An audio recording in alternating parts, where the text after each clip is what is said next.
Hi, my name is Simeon Rusnak. I host the Diamond Lane and White Light on Sunday mornings.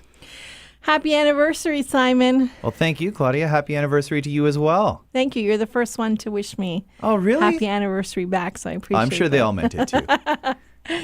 It's so nice to be able to sit down and talk with you and have listeners sort of get to know you a little bit better as Simeon Rusnak, the real person that we see here behind the scenes. You haven't been with Classic 107 from the very beginning, but almost. Tell us where Nearly. you started. Yeah, I started in November, 1 year into the Classic 107 journey on Saturday mornings, taking over from Música Clásica, your show that you hosted, probably because I can't pronounce it in Spanish like you can. And it was a lot of fun hosting the morning blend and then moving over to White Light and then now the Diamond Lane. It's been a really eye-opening experience. So what was it like for you going from being here on the weekends when there's not a lot of activity happening here in the station, you're kind of on your own, to then being, sent up to the majors, if you will, and being here when everything's happening? Well, it's fun connecting with everybody here and really getting to know everybody else behind the mic, away from the studio, because, I would listen to Classic 107 and I would hear Michael hosting Morning Light, but to meet him and to chat with him and to talk with him has just been a great experience. And with everybody here at the station, it's been a lot of fun just getting to know everybody on the sales side as well. I think the biggest learning experience moving up to the majors, to use that same idea, has just been interviewing and getting to chat and meet new people in the Diamond Lane. It's been a very rewarding experience and a big learning experience as well.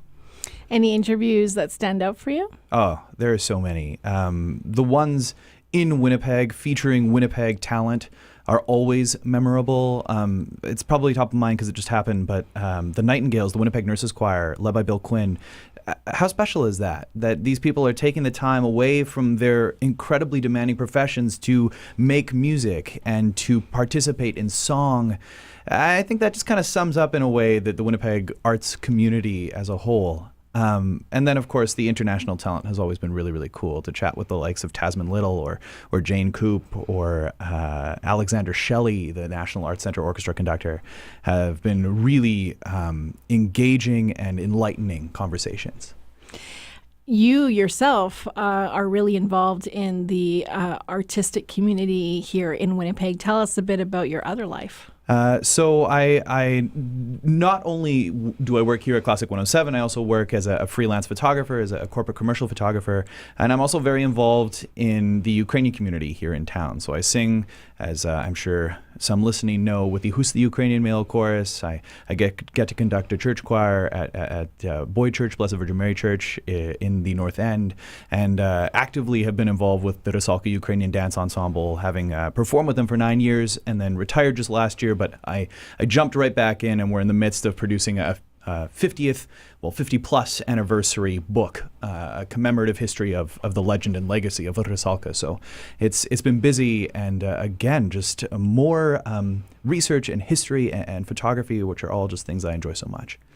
I had the opportunity to sit down with Roxanne Gagne, host of Jazz on the Rocks, and we talked about how important being Francophone here in Manitoba is to her and how involved she is with her community. So I'm going to ask you the same thing. I know that being Ukrainian Canadian is really important to you. Why?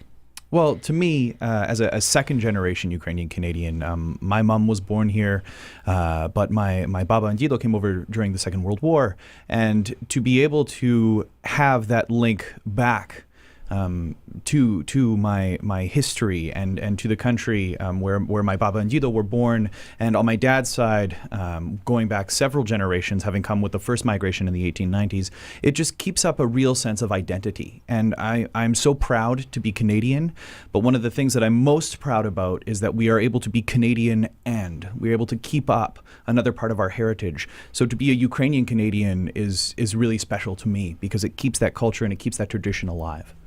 You also have a fantastic background in music. Tell us a bit about that. Yeah, I got to study at the Des Hôtels Faculty of Music with Mel Baron with the intention of doing a performance degree, and I realized very quickly that performance wasn't really for me. And so I changed streams. I ended up doing a music history degree.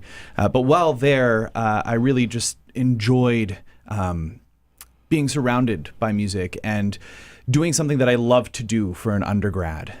To go to university and to be able to not only perform, but to travel and to just do what you love to do every day was so rewarding. And I really have Mel and the choir director, Elroy Friesen, to thank for being here, because when I was there completing my undergrad, well, I guess that was back in 2014, each of them independently, unbeknownst to me, came up and said, hey, there's a radio station in Winnipeg launching. You ever thought about radio? And it was like, no, I haven't. And I don't think without them, well, I know without them, I wouldn't have sent a resume thinking that I would be like reading weatherliners here at Classic 107.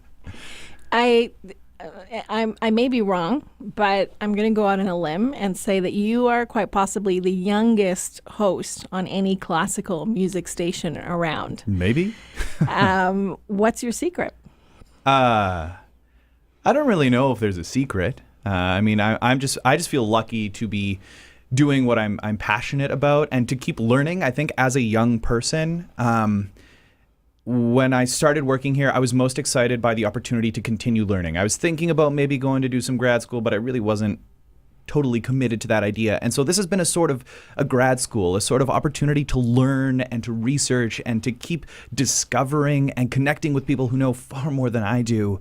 I think it's just that idea of keeping your interest going, and maybe that's it. I've also been called like an 80-year-old in a 27-year-old's body, but I mean that's a totally different story.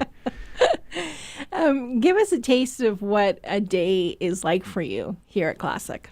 Well, hosting the Drive Home show, I typically come in about at noon, and I look at the logs that music director Chris Wolf and intermezzo host has prepared, and I make sure that I know what I'm going to say before I have to say it. So some preparation always goes into every one of the shows a good deal, and then I always make sure that if there's a guest or several guests coming into the studio, that I'll start researching about them, reading their bios, and making sure that the conversation goes in a certain direction. And that has been one of the most eye-opening experiences since I started hosting the Diamond Lane is interviewing, like I mentioned before. And there is a true art of interviewing, and I'm still trying to figure it out. And I think you figured it out. Still working on it, but thanks, Claudia. And so just prepping for that, and then hosting the Drive Home show is always a ton of fun from 2 until 6. As we celebrate our 5th anniversary here, what would you like to see happen on your show as we move forward? To me, I think we've got a really good rhythm going in the drive home. I think it's a lot of fun. My favorite part is always chatting with others and bringing others into the studio. And if we can keep doing that, I think it's a great thing. I would also love people to tweet at me more, truth be told. You know, it could be a traffic update. It could be like, hey, I like what I just heard, or I didn't like it. Even better, why? And just connecting with everybody else. I think that's the biggest thing. So anybody out there, like, you can tweet at me, you can Facebook me, whatever the term happens to be. I just want to make sure that people are hearing what they want to hear, or if they don't like something, why don't you like it? Because I think that is a big part of what we do. So much of it is subjective, and that's the exciting thing, is that we're not all going to like everything. So let's talk about that. Let's figure that out. It has been a pleasure working with you all of these years, Simon, and I look forward to many more years working with you and seeing you grow as a host and a broadcaster. Well, thanks, Claudia. I always appreciate your mentorship and everything that you give all of us, but especially me. It's just been a fun ride. Happy birthday. Happy birthday, Classic 107.